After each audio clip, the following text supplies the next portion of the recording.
প্রতিষ্ঠা করার, গণভোটে হ্যাঁ প্রদানের মাধ্যমে সংস্কার প্রক্রিয়াকে বাস্তবায়ন করার এবং 11 দলের পক্ষে অবস্থান নিয়ে বাংলাদেশকে এগিয়ে নিয়ে যাওয়ার। আপনি নির্বিঘ্নে ভোট দিয়েছেন, তবে দেশব্যাপী গতকালকে অভিযোগ ছিল বিএনপির বিরুদ্ধে।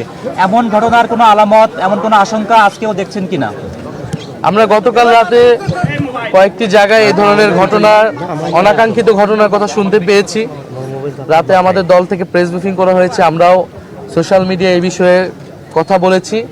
আমাদের বিভিন্ন প্রার্থীর সমর্থক, তাদের উপরে হামলা করা হয়েছে। কুড়িগ্রামে আপনারা দেখেছেন আতিক মুজাহিদ, নোয়াখালীতে হান্নান মাসুদ, হাতিয়াতে, এছাড়াও এরকম কয়েকটি জায়গাতে, আর হাসনাত আবদুল্লার এলাকায়, কুমিল্লা 4 দেবিদ্বারে, সেখানে কিন্তু ক্রমাগত কয়েকদিন ধরে একটা ভীত সন্ত্রস্ত পরিবেশ তৈরি করে রাখা হয়েছে।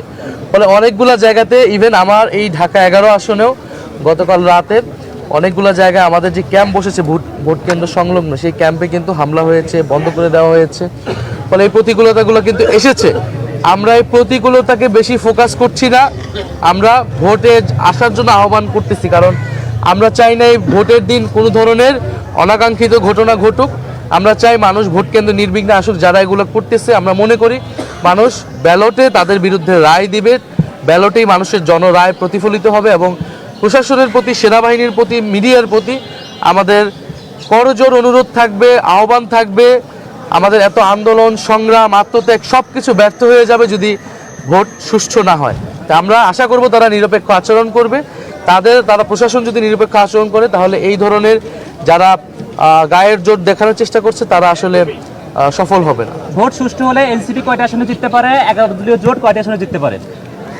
11 দলীয় জোট সরকার গঠনের লক্ষ্যে গঠিত হয়েছে। আমরা মনে করছি আমরা সরকার গঠনের দ্বারপ্রান্তে রয়েছি।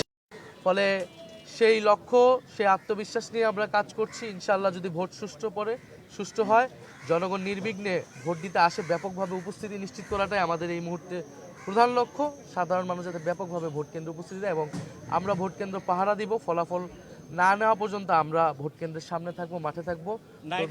সবাইকে আহ্বান জানাচ্ছি। এখন পর্যন্ত যে পরিস্থিতি, তাতে নির্বাচনের ফলাফল যাই হোক, আপনার সেটি গ্রহণ করতে কোনো সমস্যা হবে কিনা? অবশ্যই আমরা জনরায়কে মেনে নিব। নির্বাচন সুষ্ঠু হলে, আমি গতকাল রাতেও বলেছি, এখানে নির্বাচন সুষ্ঠু হওয়ার অনেকগুলো ক্রাইটেরিয়া রয়েছে। এটা আমি বললাম, আরেক দল বললো, তার মুখের কথা সুষ্ঠু বা নির্বাচন ভণ্ডুল হয়ে যাবে না। এখানে আপনারা মিডিয়ারা রয়েছেন, সোশ্যাল মিডিয়ায় পর্যবেক্ষণ হচ্ছে, সোশ্যাল মিডিয়া সাধারণ মানুষ কিন্তু তার কমেন্ট করবে। প্রচুর বিদেশি পর্যবেক্ষকরা এবার কিন্তু এসেছে ব্যাপকভাবে, প্রচুর আন্তর্জাতিক মিডিয়া রয়েছে। সার্বিকভাবে আমরা কিন্তু বুঝতে পারবো ভোট আসলে কতটুকু সুষ্ঠু হচ্ছে, কতটুকু হচ্ছে না। এবং সেটার ভিত্তিতেই ইনশাল্লাহ আমরা জনরায় যেটাই হবে সেটাকে আমরা মেনে নিব। আমরা জয়ের ব্যাপারে আত্মবিশ্বাসী, তবে জয় পরাজয়ের থেকে গুরুত্বপূর্ণ হচ্ছে আমাদের কাছে সুষ্ঠু নির্বাচন, জনগণ যাতে তাদের ভোটাধিকার প্রয়োগ করতে পারে, এটাই আমরা নিশ্চিত করতে চাই আজকের দিনে।